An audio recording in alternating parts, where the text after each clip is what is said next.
ఆండాళ్ తల్లి రచించిన తిరుప్పావై అందరికీ తెలిసినదే అయినా దానిలోని ప్రతి పాసురము మనము మనతోనే చెప్పుకున్నట్లుగా ఉంటుంది.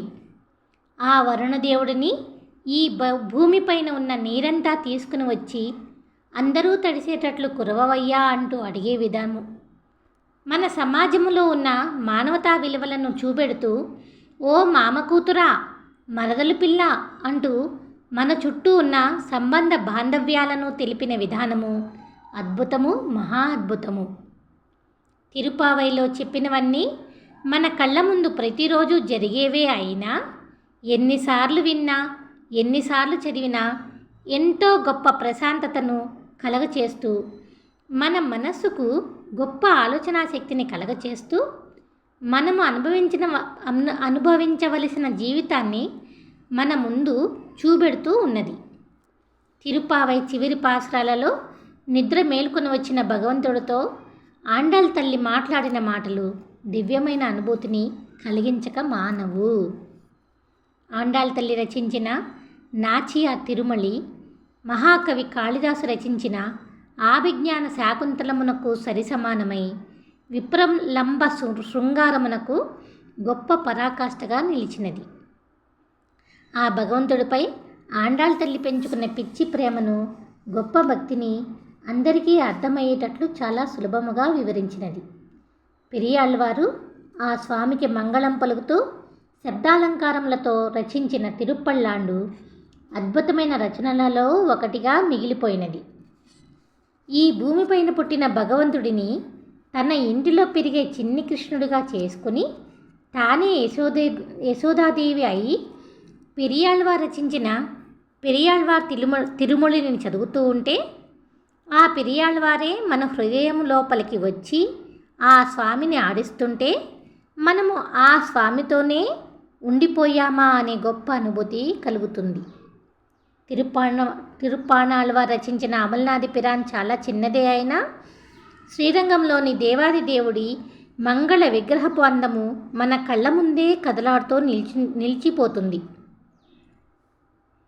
దేవలోకములోని దేవతలనే కాకుండా గరుడ, గంధర్వ, కిన్నెర, కింపురుషులందరినీ ఈ భూమిపైకి రప్పించి వారందరినీ ఆ శ్రీరంగపు గుడివాకిటిలో నిలిపి చిమ్మ చీకటి పొరలను చీల్చుతూ తొలి సంధ్య వెలుగులు వెదజల్లుతున్న సూర్యోదయపు కమ్మని వాసన పరిమళములతో మత్తెక్కిస్తూ ఈ భూమిపై ఉన్న నిండు నీటి సముద్రపు అలల ఘోషలతో కలిసిన దేవలోకపు ఏనుగుల ఘీంకార చప్పుడును అన్ని లోకములలోనూ ప్రతిధ్వనింపచేస్తూ స్వామి శ్రీరంగనాథ, పడక నుంచి లేచి మాపై దయచూపవయ్యా అని అంటూ తొండరడుప్పొడి ఆళ్వార్ రచించిన తిరుప్పళ్ళి రుచి 10 పాసురములే అయినా ఆ శ్రీరంగనాథుడి దివ్యమైన మేలుకొలుపై మన హృదయములను పులకరింప చేస్తుంది. అంతేకాకుండా ఏమీ చేతగాని నీ భక్తుడిని అయిన నన్ను నీ సేవకుడుగా చేసుకోవయ్యా అంటూ తొండరడుప్పొడి ఆళ్వారు అతి దీనముగా అర్థిస్తూ రచించిన తిరుమాలై ఆ భగవంతుడికి ఒక పూలమాల లాగా తయారైనది. భగవంతుడిని కొలిచి ఎవరైనా మోక్షాన్ని కోరుకుంటారు.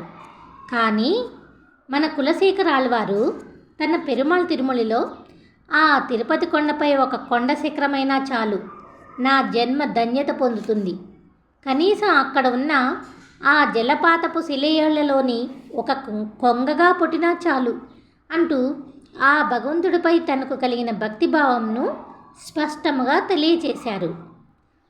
పెరిగి పెద్దవాడై దేవకీదేవి వద్దకు వచ్చిన శ్రీకృష్ణుని చూసి అయ్యో నీ చిన్నతనమును చూడలేకపోయానని తల్లిగా దేవకీదేవి పడిన ఆవేదనను, రాముడు అడవులకు వెళ్ళినప్పుడు తండ్రి దశరథుడి ఆక్రోశమును కులశేఖర ఆళ్వార్ తన పెరుమాళ్ తిరుమలలో అత్యద్భుతముగా తెలియచేశారు.